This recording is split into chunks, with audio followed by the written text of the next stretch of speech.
2026 தேர்தலில் வெல்லப்போவது திமுக கூட்டணி என்றும் 7வது முறையாக ஆட்சி அமைப்பதே இலக்கு என்றும் தெரிவித்திருக்கிறார் முதலமைச்சர் மு.க.ஸ்டாலின். இதுகுறித்த முழுமையான விவரங்களுடன் இணைகிறார் எமது செய்தியாளர் தாமரைக்கனி.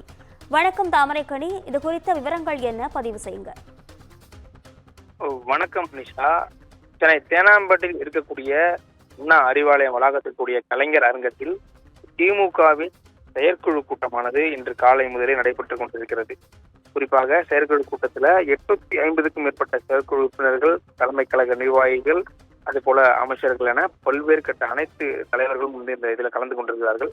இந்த கூட்டத்தை பொறுத்த வரைக்கும் இன்று காலை முதலேயே பாஜகவிற்கு எதிராகவும் அதே போல அதிமுகவுக்கு எதிராகவும் பல்வேறு கட்ட கண்டன தீர்மானங்கள் நிறைவேற்றப்பட்டது. அதே போல திமுக ஆட்சி செய்த சாதனைகள், அது போல பல்வேறு கட்ட சாதனைகளை தொடர்பு கொண்டு தன்னுடைய தீர்மானங்களை நிறைவேற்றப்பட்டிருந்தது. அதன் பின்பு கட்சியினுடைய முக்கிய தலைவராக இருக்கக்கூடியவர்கள் அதாவது குறிப்பாக பொதுச் செயலாளர் துரைமுருகன், அது போல சிவா உள்ளிட்டவர்களுடைய உரையானது இடம்பெற்றிருந்தது. அதுக்கு பின்பு முன்பாகவே இளைஞரணி செயலாளர் உதயநிதி ஸ்டாலினுடைய உரை கூட நம்மால் பார்க்க முடிந்தது. தற்பொழுது முதலமைச்சர் மு.க.ஸ்டாலின் தன்னுடைய உரையினை நிர்வாகிகள் மத்தியில் ஆற்றியிருக்கிறார். அதில் 7வது முறை ஆட்சி அமைக்கணும் என்பதுதான் நம்மோட இலக்கு என்று நிர்வாகிகள் மத்தியில் அவர் உரையாற்றியிருக்கிறார். மேலும் 200 தொகுதிகள் அல்ல, நம்மோட கூட்டணி வெல்லும் அப்படின்ற மாதிரி ஒரு கருத்தையும் தெரிவித்திருக்கிறார். மேலும் 26ல் வெற்றி நமதுதான் அப்படின்ற ஒரு உறுதியான உரையினை நிர்வாகிகள் மத்தியில் அவர் உரையாற்றியிருக்கிறார். ஏற்கனவே ஏராளமான கட்சி நிகழ்ச்சியில 200 தொகுதிகளிலும் வெற்றி பெறுவது நாம் தான் அப்படின்ற மாதிரியான கருத்துக்களை தெரிவித்திருக்கூடிய சூழ்நிலை